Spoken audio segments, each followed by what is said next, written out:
અત્યારે બધાના મનમાં એક જ પ્રશ્ન છે, મ્યુચ્યુઅલ ફંડનું શું અને શેર બજારનું શું? કારણ કે પરિસ્થિતિ એવી છે. તો એના માટે એક વસ્તુ સમજો કે શેર બજારની અંદર શેરની કિંમતો કેવી રીતે નક્કી થાય છે. જો એ ખ્યાલ આવી જાય તો તમને તરત બધું ખ્યાલ આવી જશે.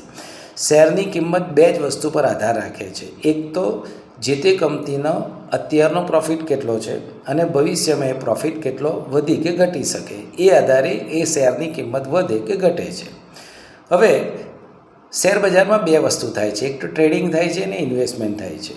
અને મ્યુચ્યુઅલ ફંડમાં એક જ વસ્તુ થાય છે, ઇન્વેસ્ટમેન્ટ. ટ્રેડિંગ નથી થતું. તો જ્યારે આપણે ઇન્વેસ્ટમેન્ટ કરીએ છીએ ત્યારે એ કંપનીનો અત્યારનો પ્રોફિટ અને ભવિષ્યનો પ્રોફિટ જ ધ્યાન રખાય અને એના આધારે શેરની કિંમત નક્કી થતી હોય. કેમ કે એ ઇન્વેસ્ટમેન્ટ છે.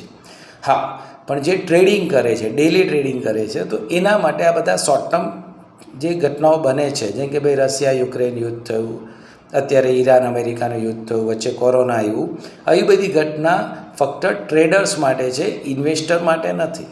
ઇન્વેસ્ટરે તો લોંગ ટર્મ કંપનીના ભાવ જોવાના હોય છે, શોર્ટ ટર્મ નહીં.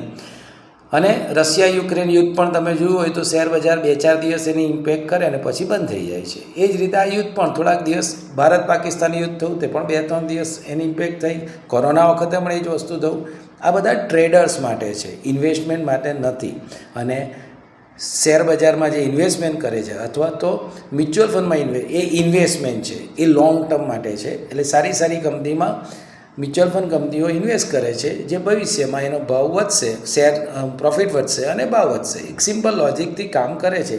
શોર્ટ ટર્મ જે ઘટનાઓ બને છે એ શેર બજાર પર ટ્રેડર્સને ઇફેક્ટ કરે છે, ઇન્વેસ્ટરને નહીં.